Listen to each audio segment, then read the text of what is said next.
Our topic is simple microscope.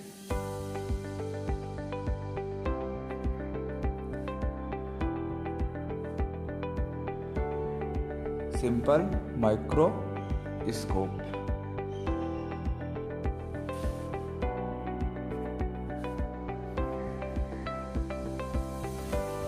So what is simple microscope? Simple microscope किसे कहते हैं? ये सिंपली क्या होता है कि a convex lens behave as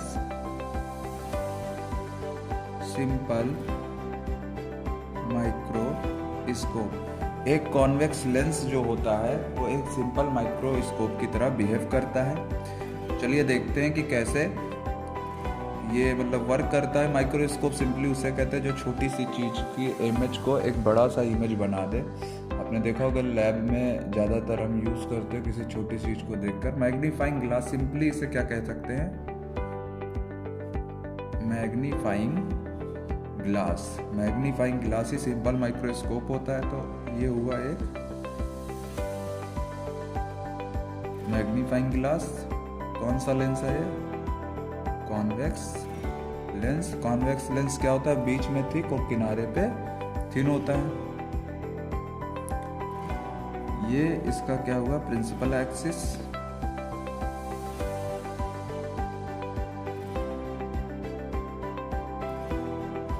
अब देखिए यहाँ पे क्या है कि एक ऑब्जेक्ट है ए बी, ये इसका सेंटर है। तो ये देखिए पहली लाइट कहाँ से होकर जाएगी? पहली लाइट हमेशा फोकस से होकर जाएगी। ये इसका क्या हो गया? फोकस हो गया। और दूसरी लाइट कहाँ से जा रही है? लेंस के सेंटर से। लेकिन आगे बढ़ते हुए ये दोनों फैलती हैं, कभी एक दूसरे से मिलेंगी नहीं। लेकिन अगर पीछे बढ़ा दिया जाए तो ये एक दूसरे को क्या करने लगती हैं? कट करती हैं। तो जो इमेज बनेगा, कौन सा इमेज? ए डैश बी डैश, वो यहाँ पे बनने लगता है। तो यहाँ से आप देख सकते हो कि ये जो सिंपल जो ग्लास था, मैग्नीफाइंग ग्लास था, इसने इमेज का जो ऑब्जेक्ट है ए बी, इसका एक बहुत बड़ा इमेज कौन बना रहा है? ए डैश बी डैश तैयार कर रहा है। तो इस तरह से ये इसका हो गया रे डायग्राम। इसमें हम क्या देखते हैं कि मैग्निफिकेशन देखेंगे कि ये कितने बड़ा इमेज बनाता है लेंस से। फॉर एग्जाम्पल मैग्निफिकेशन किसे कहते हैं? कि इमेज कितना बड़ा है किससे? ऑब्जेक्ट से। तो ए बी से ए डैश बी डैश कितना बड़ा है, यही हम किस में देखते हैं? मैग्निफिकेशन में देखते हैं। तो इसके लिए हमें क्या करना पड़ेगा कि ऑब्जेक्ट जितना, मान लेते हैं कि यहाँ पे एंगल क्या बन रहा है? बीटा बन रहा है। ये पूरा एंगल क्या है? बीटा है। और ए बीट के बराबर की हाइट हमने यहाँ पे कट कर ली। ये देखिए, ये जो ए और बी जो ऑब्जेक्ट है, इतनी हाइट यहाँ पे कट कर ली, क्योंकि हमें देखना है कि ये जो ऑब्जेक्ट की हाइट है, अगर इमेज के बराबर डिस्टेंस पे रखेंगे तो कितना एंगल बनाएगा। तो यहाँ पे एंगल क्या बन रहा है? अल्फा बन रहा है। मतलब जो ऑब्जेक्ट है, अगर ऑब्जेक्ट को इमेज के पास रखेंगे तो ऑब्जेक्ट क्या है? अल्फा एंगल बनाता है। और उतनी ही दूरी पे इमेज कितना बनाता है? बीटा एंगल बनाता है। तो यहाँ से देखिए, एंगुलर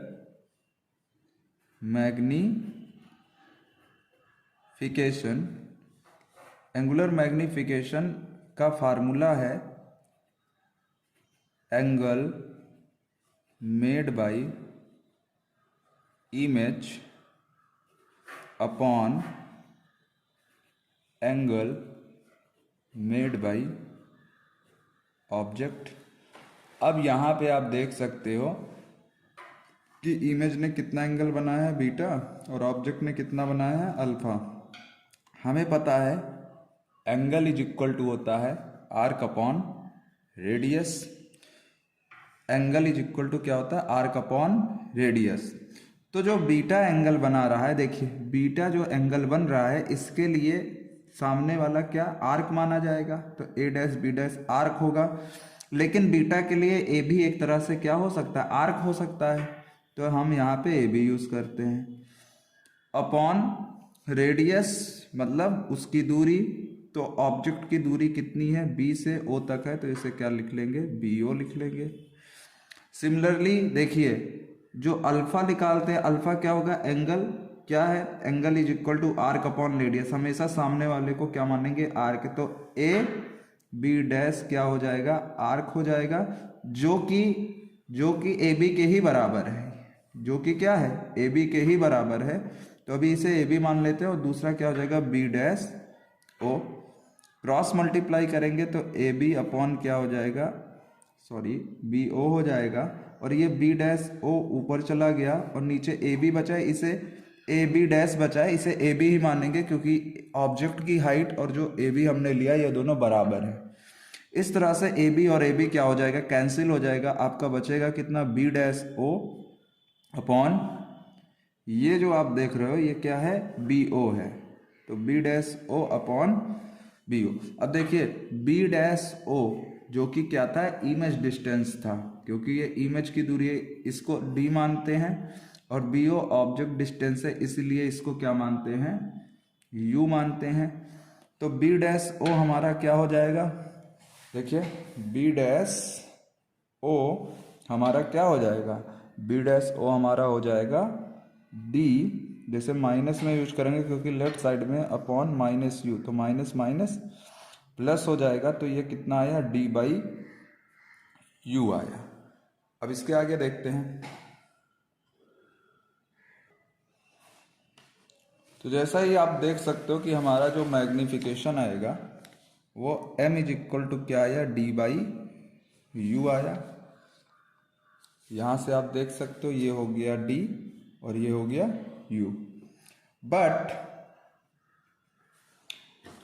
हम क्या लिख सकते हैं, बट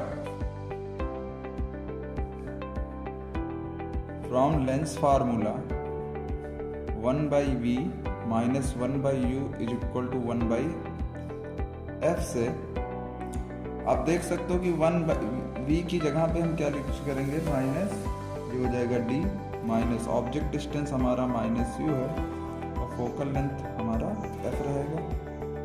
ये हमारा क्या हो जाएगा, फोकल लेंथ f, जो कि किसमें है, पॉजिटिव में, राइट साइड है, इस तरफ है, तो ये पॉजिटिव हो गया, और इस साइड है तो ये क्या हो जाएगा, नेगेटिव हो जाएगा।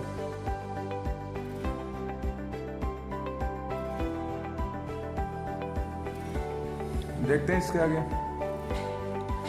तो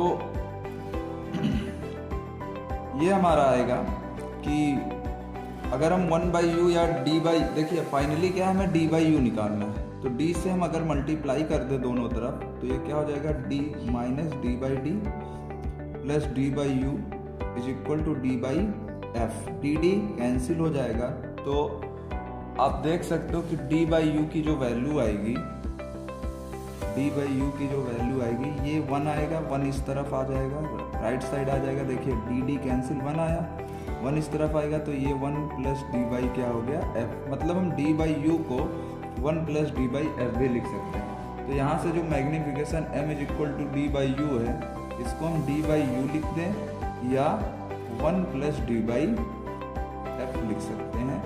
तो ये हो जाएगा मैग्निफिकेशन बाई सिंपल माइक्रोस्कोप। तो क्या हो जाएगा, मैग्निफिकेशन बाई सिंपल माइक्रोस्कोप।